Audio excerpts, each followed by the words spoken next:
Hi friends, ప్రతి చిన్న విషయాన్ని వీడియో చేసి యూట్యూబ్ లో పెట్టడం కొంచెం కష్టమైన పనే. కానీ మాట్లాడుకోవాల్సిన చాలా చిన్న విషయాలు ఉండిపోతున్నాయి. వాటిని నేను మీతో పంచుకోలేకపోతున్నాను అన్న ఫీలింగ్ ఎప్పుడు కొడతా ఉంది. ఏదో ఒకటి చేయాలి అనుకున్నాను. ఆ ఆలోచనలోంచి పుట్టుకొచ్చిందే మిస్టర్ బి కామెంట్. ఎక్స్క్లూజివ్ గా maruti-talkies.com వెబ్ పేజ్ లో దానికి సంబంధించిన లింక్ కింద ఉంది, బుక్ మార్క్ చేసుకోండి. అయినో మిమ్మల్ని ఎక్సైట్ చేసే కంటెంట్ ఉంటే ఎప్పుడు ప్రోత్సహిస్తూనే ఉంటారని. Have a look on mister B comment. Cinema అయిన మహా, నేను మిస్టర్ బి. నా మాట సూటిగా ఉంటుంది, మ్యాటర్ క్లియర్ గా ఉంటుంది. మ్యాటర్ లోకి వెళ్దాం. Mega power star Ram Charan నటించిన కొత్త సినిమా ధ్రువ. ఈ సినిమా మరో 2 రోజుల్లో థియేటర్లకు వచ్చేస్తుంది. మెగా అభిమానులతో సహా తెలుగు సినిమా ప్రేక్షక లోకం అంతా ఈ సినిమా కోసం ఆసక్తిగా ఎదురు చూస్తుంది. ఎందుకంటే ఓ పెద్ద మాస్ స్టార్ హీరో సినిమా వచ్చి ఛానల్ అయిపోతుంది. ఈ కారణంగానే ఇష్టంతోనూ కష్టంతోనూ, కష్టంగా ఎందుకంటే యాంటీ ఫ్యాన్స్ కూడా వాళ్ళ వేలో వాళ్ళు గోల్ చేస్తున్నారు. అందరికీ సందడే. అలా అందరూ కలిసి ఈ సినిమాకి వెల్కమ్ చెప్తున్నారు. జనాలు సినిమా మీద అంచనాలని గట్టిగానే పెంచుకున్నారు. మూవీ యూనిట్ కూడా ఎక్కడా తగ్గట్లేదు.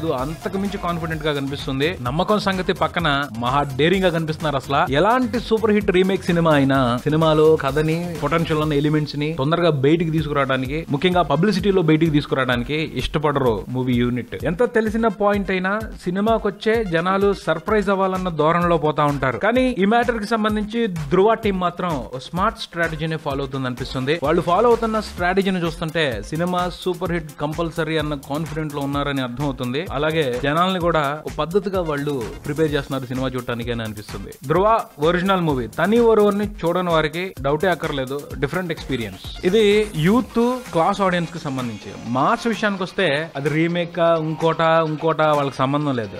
రామ్ చరణ్ వాళ్ళకి కావాల్సినట్టు సినిమాలో ఉన్నాడా లేదా, డాన్సులు చేశాడా, ఫైట్లు చేశాడా, కథ కరెక్ట్ గా ఉందా లేదా, అంతే. వాళ్ళకి రామ్ చరణ్ అనే బొమ్మ చూపెడితే చాలు సినిమాకి వచ్చేస్తారు. ఆ పైన వాళ్ళని విపరీతంగా ఎక్సైట్ చేయడానికి అవసరమైన కొన్ని ఫీట్లు ఈ సినిమాలో రామ్ చరణ్ చేశాడని పబ్లిసిటీ కంటెంట్ చూస్తుంటే అర్థమైపోతుంది. ఇక ఈ సినిమాని ఆల్రెడీ చూసేసి సోషల్ మీడియాలో యాక్టివ్ గా ఉంటూ సినిమాకి కావాల్సినంత పబ్లిసిటీని ఇచ్చే కొంతమంది ఆడియన్స్ ఉన్నారు. వాళ్ళని ఇంప్రెస్ చేసి ధ్రువ వైపు తిప్పేసుకుని పాజిటివ్ టాక్ జనరేట్ చేసుకోవడానికి కూడా కొన్ని స్టెప్స్ ని వాళ్ళు స్ట్రాటజీలో ఫాలో అవుతున్నారు అని అనుకోవచ్చు. అందులో భాగమే వాళ్ళు డేరింగ్ గా ఈ సినిమాకి సంబంధించిన కీలకమైన అంశాలని బయట పెట్టడం అనుకోవచ్చు. ట్రైలర్ లోనే సినిమా బేసిక్ పాయింట్ ఇది అన్న దానికి సంబంధించి క్లారిటీ ఇచ్చారు. ఆ తర్వాత సినిమాలో ఉన్న 4 పాటలని కూడా 1 మినిట్ చొప్పున బయటికి తీసుకొచ్చేసారు. తాజాగా స్నీక్ పీక్ అంటూ 1 మినిట్ డైలాగ్ టీజర్ దాన్ని బయటకు వదిలారు. అందులో కంప్లీట్ రామ్ చరణ్ తన ఐడియా గురించి ఎక్స్ప్లెయిన్ చేస్తా ఉంటాడు. తను దేని మీద పోరాటం చేస్తున్నాడో దానికి సంబంధించి బ్రీఫింగ్ ఇస్తాడు. ఈ 1 మినిట్ డైలాగ్ ప్రోమోతో పాటు సినిమా ప్రమోషన్ లో భాగంగా బయటకు వచ్చిన అంశాలని జాగ్రత్తగా ఓ పద్ధతిగా అరేంజ్ చేసుకుని చూస్తే